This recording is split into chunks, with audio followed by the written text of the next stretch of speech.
Nova regra fiscal avança. Será que agora realmente vai cair a taxa de juros e a bolsa vai disparar? E nós vamos também falar da Eletrobras e da Copel, o enrosco. Será que elas estão em risco aqui? Bem-vindo ao canal Top Ações. Não se esqueça do like no vídeo, é sempre muito importante seu like. E vamos ver esses dois temas importantes, tá? Comparando os fundamentos dessas empresas, nesse momento não é o momento adequado de comparar os PLs, elas têm aqui não recorrentes, a Eletrobras está nesse processo de mudança, tá complicado olhar o PL neste momento, talvez seja um pouquinho mais simples a gente olhar o PVP, que nos mostra que a Eletrobras a 0,81, ela é de 6, ela é de 3, 0,72, enquanto a Copel a 0,97 contra 0,87. As duas aqui estão abaixo do PVP, abaixo de 1, na verdade, então estão bastante baratas pelo PVP. E em termos de dividendo, a Copel deu uma reduzida nesse momento, mas ela está pagando dividendos aí mais que a Eletrobras por conta de todos os processos que a Eletrobras está passando. Nós temos aqui o valor intrínseco de Graham, que vai nos mostrar o valor justo da empresa, dado do PL atual e o PVP. Como eu acabei de dizer que o PL está nesse momento difícil, não dá para a gente ver.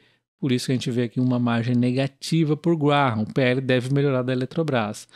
A gente vê aqui que recentemente, olha só, o PL foi, aliás, o lucro foi despencando, né?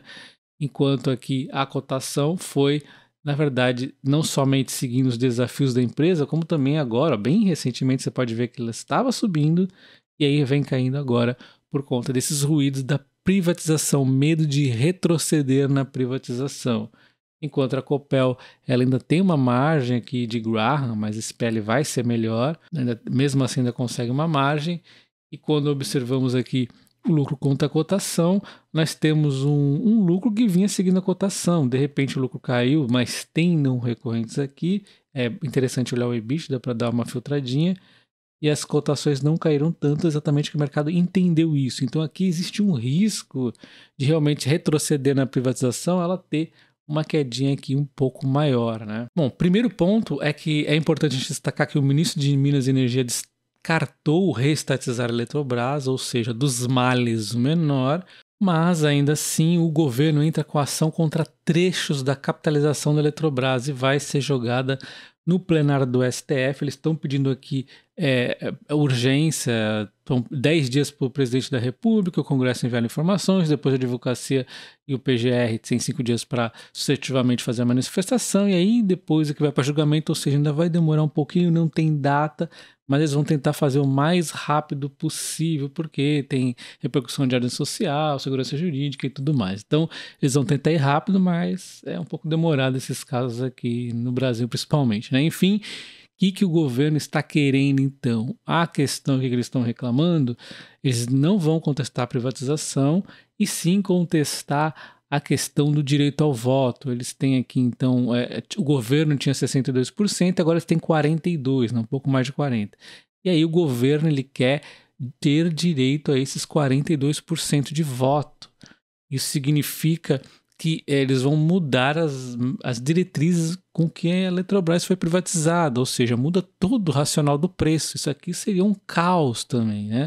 Porque a Eletrobras foi privatizada como uma corporation, está tendo em limitação de 10% em seus votos. No momento, quem está sendo prejudicado acaba sendo o governo, com mais de 40% de ações, só pode votar 10%, mas faz parte do combinado e isso vale para qualquer um. Se amanhã, por exemplo, não sei, a Petrobras ou qualquer outra empresa, a Vale, resolver comprar a Eletrobras, ela só vai poder voltar 10%, tá? Ela é um limite, mesmo que uma companhia privada adquira ações, esse é o limite dessa corporation Eletrobras. Ela foi privatizada neste conceito. E fazendo uma analogia à Copel, ela está sendo privatizada nos mesmos moldes da Eletrobras, ou seja, 10% seria o limite dos votos e também teria golden share. Vale lembrar que o governo ele tem golden share na Eletrobras, ele tem direito a vetar alguns pontos. No caso da Copel, a gente viu lá que existe muita importância na distribuição de energia. Então ali, se a Copel falar, não vou mais investir em distribuição, agora vou começar a investir, sei lá, só em transmissão porque é mais vantajoso. Não pode, o governo tem ali as golden share para limitar, fazer algumas coisinhas, mas é óbvio, ele só tem essa golden share, não tem o controle total, então não pode mandar e desmandar, e isso numa privatização da Copel seria diferente, então, dos modos que estão sendo tratados. Teria que refazer tudo isso aí, iria atrasar a privatização, iria ter um valor menor e teria que analisar como é que seria feito. Pelo menos, no caso das hidrelétricas, elas seriam provavelmente renovadas, que a empresa estaria sendo privatizada, mas ela no fundo, poderia estar sendo ainda estatal. Por quê? Se o governo, por exemplo, aqui no caso da Eletrobras, tem mais de 40% dos votos, fica fácil ele acabar indiretamente mandando e desmandando. Então a boa notícia para as duas empresas é que não vai ter desprivatização e isso limita os riscos. Inclusive na Copel, já vou comentar, primeiro falando da Eletrobras, que ela vinha numa alta pensando na privatização, ela foi privatizada a esse preço aqui, que levaria ainda um upside de 21,5 para ela voltar ao preço da privatização, mas para chegar aos preços dos analistas estão precificando para ela teria que subir 74,5%. Então, ela tendo revertido aqui a sua privatização, ela provavelmente ia cair mais aqui para baixo.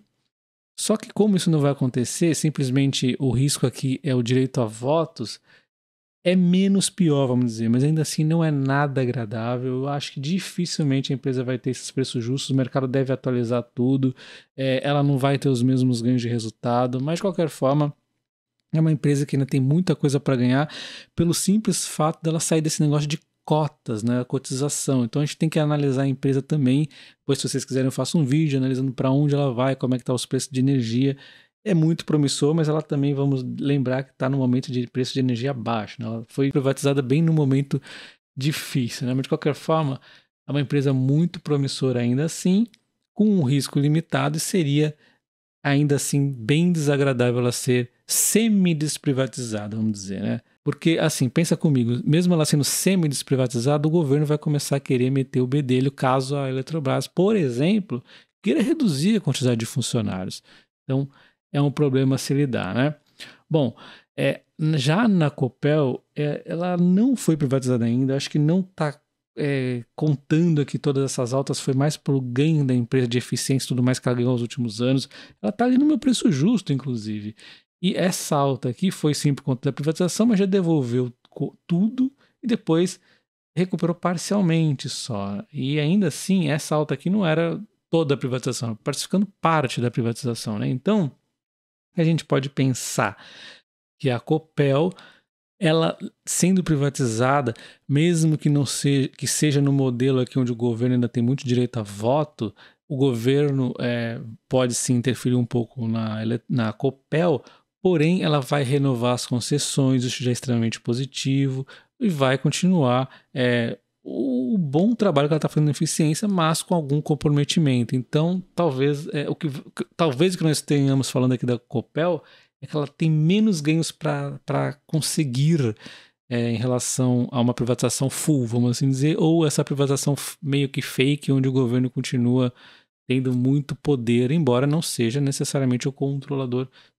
majoritário, de 51%. Então, na minha opinião, se sair uma notícia dessa, iria atrasar a privatização da Copel, as ações poderiam cair sim no primeiro momento, mas no final das contas, no médio prazo, saindo a privatização, seja como for, as ações já teriam uma recuperação legal. De qualquer forma, é uma notícia que por enquanto é boa, porque dos males o menor, e agora a gente vai ver que se de repente isso aí nem é aprovado e fica do jeito que está, que na verdade seria, pela lógica, o cenário base, né? Não ter mudanças nisso. E falando agora do arcabouço fiscal, será que ele vai reduzir então a taxa de juros? A Câmara aprova com urgência para apreciação do novo arcabouço fiscal por 367 votos contra 102.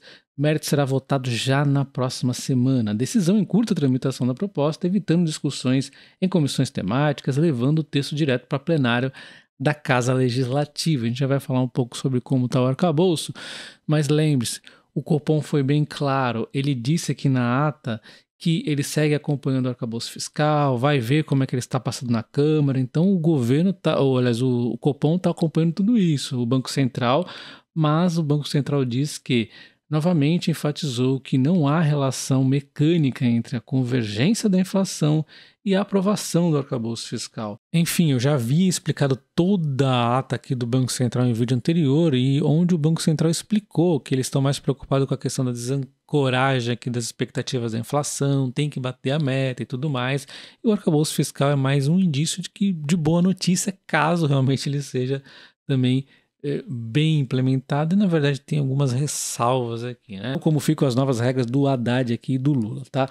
As metas fiscais entraram no LDO, o resultado primário com intervalo tolerado de 0,25, eu já vou explicar para vocês, tá?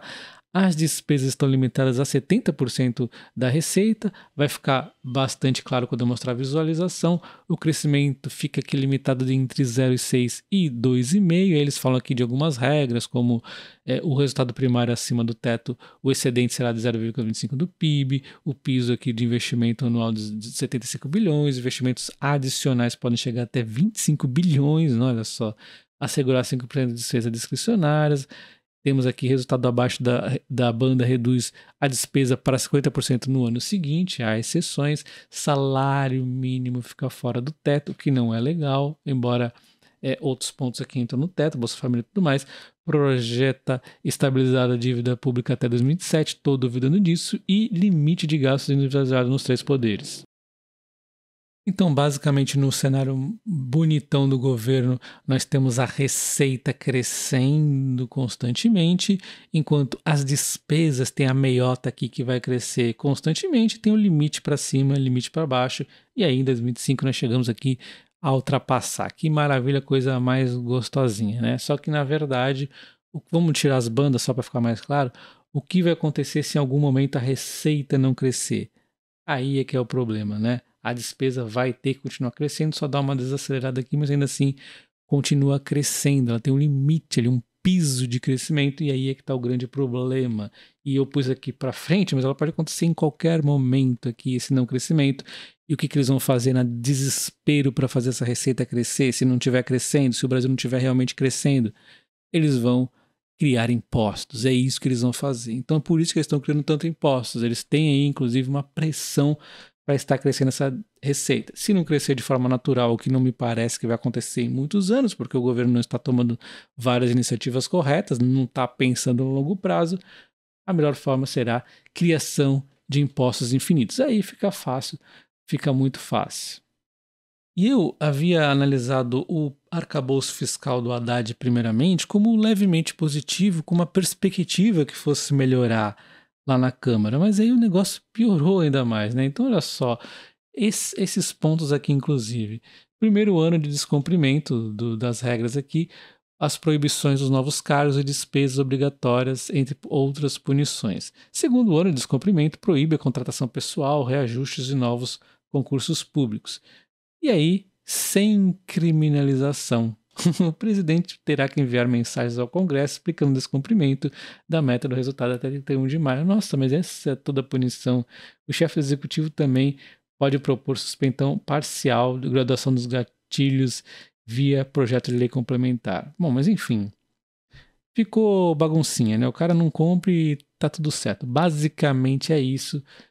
Resumindo, aquele esboço do arcabouço fiscal que o Haddad enviou primeiramente, eu achava que era entre razoável ali, né, mais ou menos, porque eu esperava uma melhoria naquilo.